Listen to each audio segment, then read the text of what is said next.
新的新冠病毒株感染力更强，怎么办呢？如何不要再次感染呢？得到无敌星星后，要如何自保呢？有粉丝问我 ，Dr. Lin， 你是如何让自己还维持在天选之人的状态呢？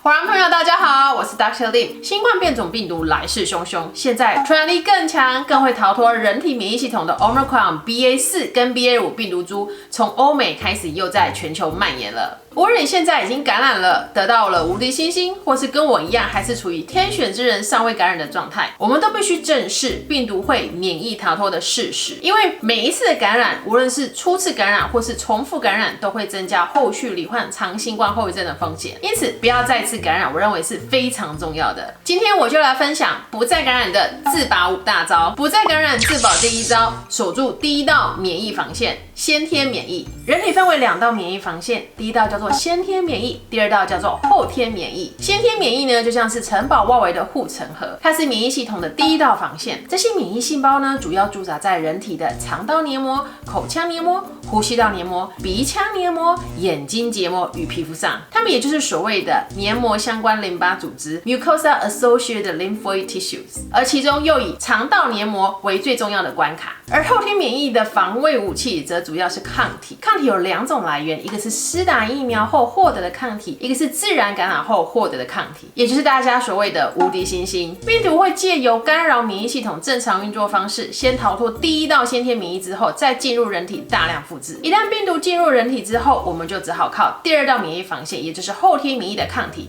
来作战。因此，你若要避免再次感染，你就必须要回头加强第1道免疫防线——先天免疫，避免下次病毒又突破你的护城河。因为就算你现在获得了无敌星星抗体，无论是从自然感染或是施打疫苗来的，抗体浓度都会随着时间递减，那这个是众所皆知的哦。而且有些人甚至无法产生抗体。我在临床上曾经观察到有些个案，无论他们是自然感染或是注射疫苗，依然无法产生体内的综合抗体。而这些状况可能会发生在年长者、免疫力低下、营养不良、服用免疫抑制药物的人，或是长期食用会抑制免疫系统的烟与酒，还有在慢性病患者身上。再来，由于病毒会一直突变，现在自然感染产生的抗体未必会对未来的变种病毒有效。所以面对无敌星星，也就是后天免疫的不确定性，强化先天免疫是你可以依靠的免疫力关键。对于未染疫的人，先天免疫不只可以帮助你保持在天选之人的状态，同时也可以帮助已经染疫的人避免下次的变异病毒株入侵，降低重复感染的几率，而进而降低新冠后遗症的几率。不再感染自保第2招，营养素漱口。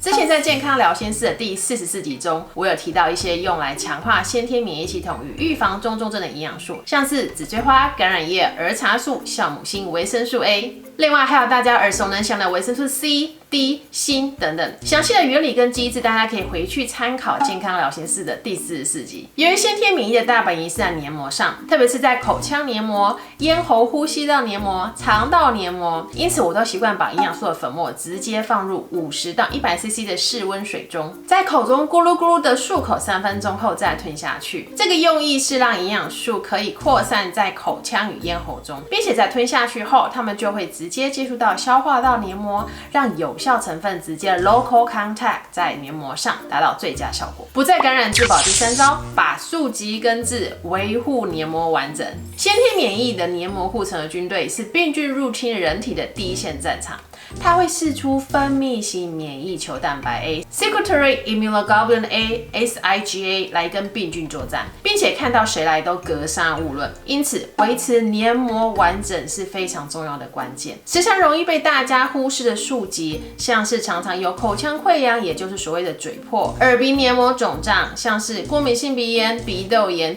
儿童中耳炎、慢性支气管炎、气喘、胃溃疡、12指肠溃疡、肠漏症、慢性结膜炎、皮肤炎、溃疡性结肠炎、长期腹泻等等等。这些早就是你黏膜渗漏与破洞的警讯了，同时也是先天免疫功能弱化的警铃。有以上这些慢性问题的大朋友与小朋友们，其实你们就是重复感染与中重症的高风险群，因为你们的黏膜系统非常脆弱，等于就是在打开大门欢迎病毒进攻。因此建议你们要赶快彻底逆转这些数级，让黏膜不再发炎，这样才能够恢复正常的先天免疫功能。那有人会问呢，要如何确认自身的黏膜健康呢？其实借由肠道黏膜渗漏检验与分泌型免疫球蛋白 A 的检验，就可以得知你先天免疫黏膜系统目前的健康程度了。想要不再感染，请赶快把你黏膜的洞补起来。更多黏膜检验相关的资讯，欢迎跟我们的小编询问哦。不再感染自保第4招，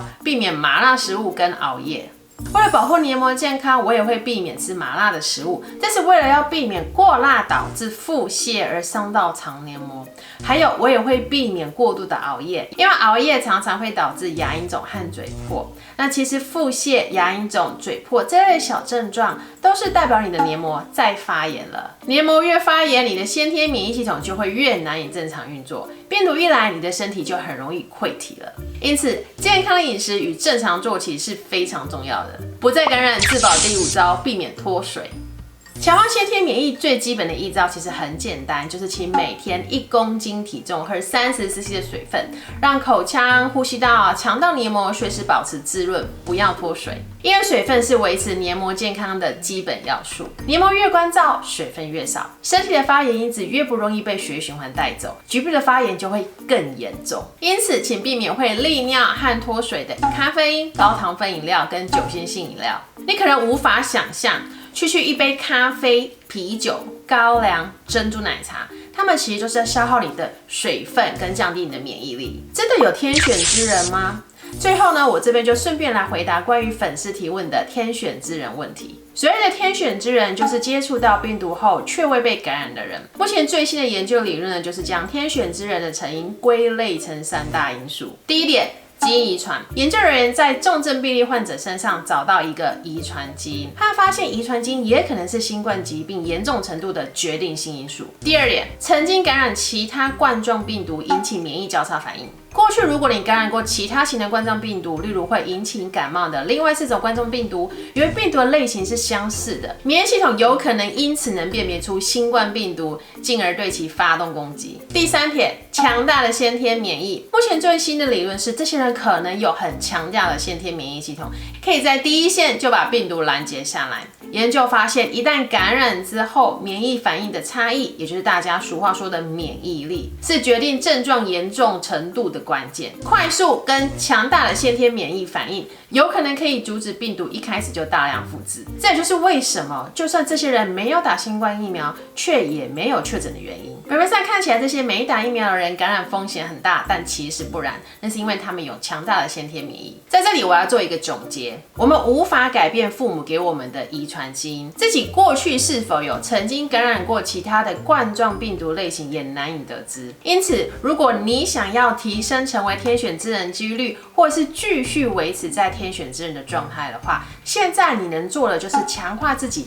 第一道的免疫防线——先天免疫，培养出快速跟强大的免疫系统来斩首入侵的病毒。那这个是我自己目前尚未感染的自保策略。像我自己是体温不到39度 C， 我不刻意退烧，我不吃止痛消炎药，我采取健康饮食跟健康的生活形态，用天然营养制剂来照顾好我自己的免疫力。我周遭其实也有确诊的朋友，那除了赶快帮助他们恢复之外呢，在生活中或是我走路上，其实我真的也不知道旁边有谁可能是确诊的人，但是我就是努力一直让自己的免疫力维持在最好的状态，希望我自己可以一直维持在天选之人状态。因为新冠后遗症真的太多了，我认为真的还是最好不要感染。由于新冠病毒对人体只有百害而无一利，因此我认为与其喊口号说与病毒共存，我们应该将终极目标放在强化先天免疫，把自己身上的病毒清零，与健康共存，从根本来做好最佳的防御，让自己对于变种病毒或猴痘病毒来都不怕。健康聊天室目前共有23部关于新冠病毒影片，想要了解更多关于新冠防御和免疫力的知识，请点选下方资讯栏的连结。